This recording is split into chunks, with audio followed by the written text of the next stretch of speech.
Conclave is the movie that just hit theaters. Is a heavy awards contender this Oscar season. This film is directed by Edward Berger, who's coming off of his 2022 film remake of All Quiet on the Western Front, which earned many acclaims at the Academy Awards a couple of years ago. And this movie stars Ray Fiennes as Cardinal Lawrence, someone who is now leading this pack of cardinals after the Pope has passed away.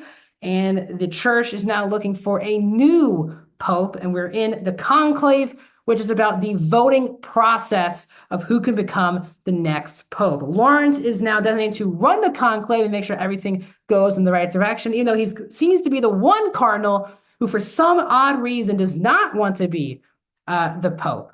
Also in the movie is Bellini, who's played by Stanley Tucci, who has very different ideals than the majority of popes, and he also wants to be the pope. John Lithgow is in the movie as Tremblay.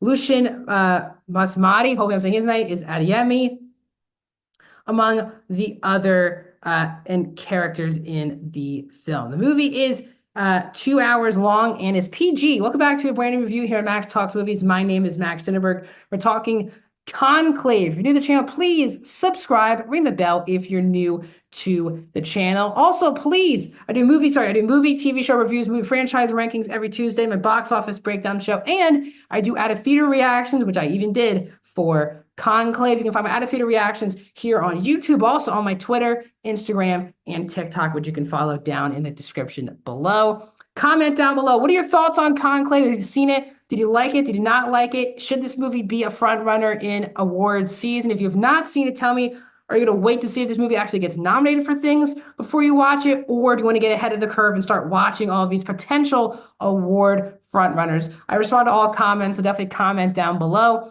And also, please like the video. So if you're new to the channel, I am a diehard Oscars person. I've been basically committed to the Oscars and awards season since the 2014, 2013, I think it was, 2014 Oscars. So I've really been committed to basically watching every performance, all the nominations for over 10 years now. So this will be my 11th Oscars where I'm like fully committing to everything. And it's nice. We're the good part of the year now where all of these award contenders are finally hitting wide releases and hitting theaters.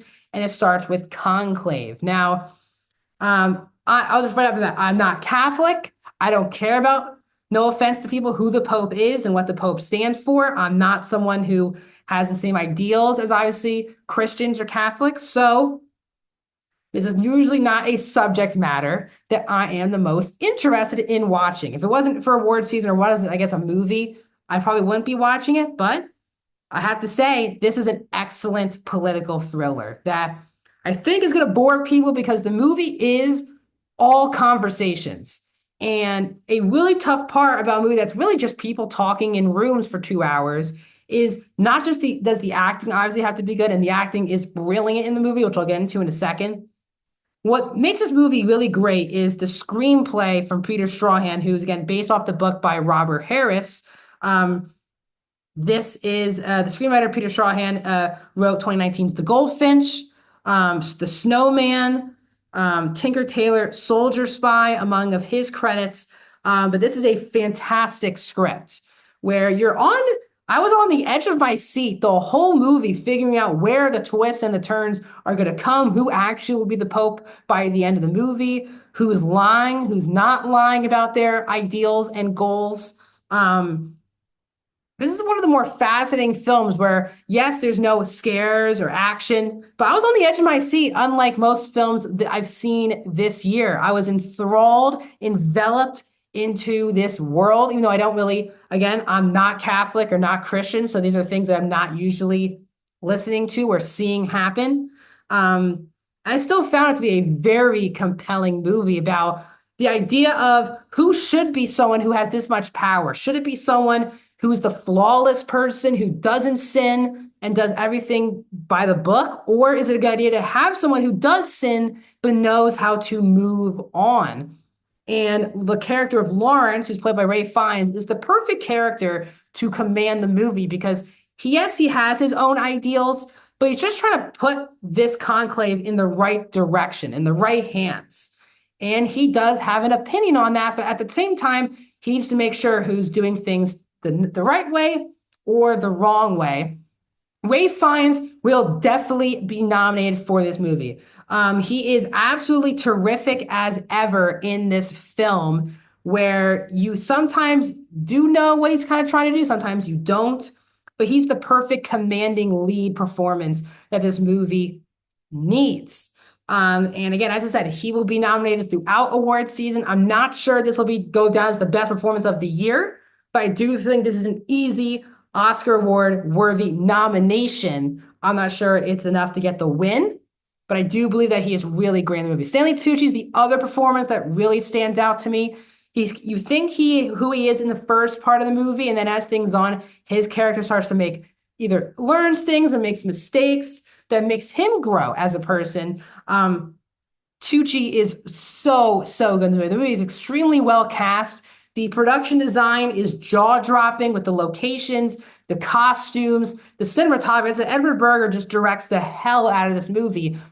And it's really tough to have as much flair when you're, again, in movies with a lot of conversation. The movie does just, even though we're kind of in one location throughout the entire movie, it does feel larger than life sometimes. The locations, the pageantry. It kind of feels like that these people are kind of in their own universe than the rest of the world. And I really enjoyed that. Now, from an issue perspective, my biggest problem with the movie is a spoiler. So the best way I'm going to say this, and again, I'm not going to spoil the movie at all. The movie takes a lot of big swings. And I know off the bat when I was watching it, a lot of people are not going to vibe with them. But what I'm going to say is from an ideal perspective, it feels like the movie's over. And then the last 10 minutes, it takes its biggest swing. And for me, it did not add anything to the movie. I think it was just kind of a tacked on thing where they wanted to make another statement, another message. And I'm all cool with the message of what they're going for. I just don't think it added anything to the story other than just adding another 10, 15 minutes to the runtime.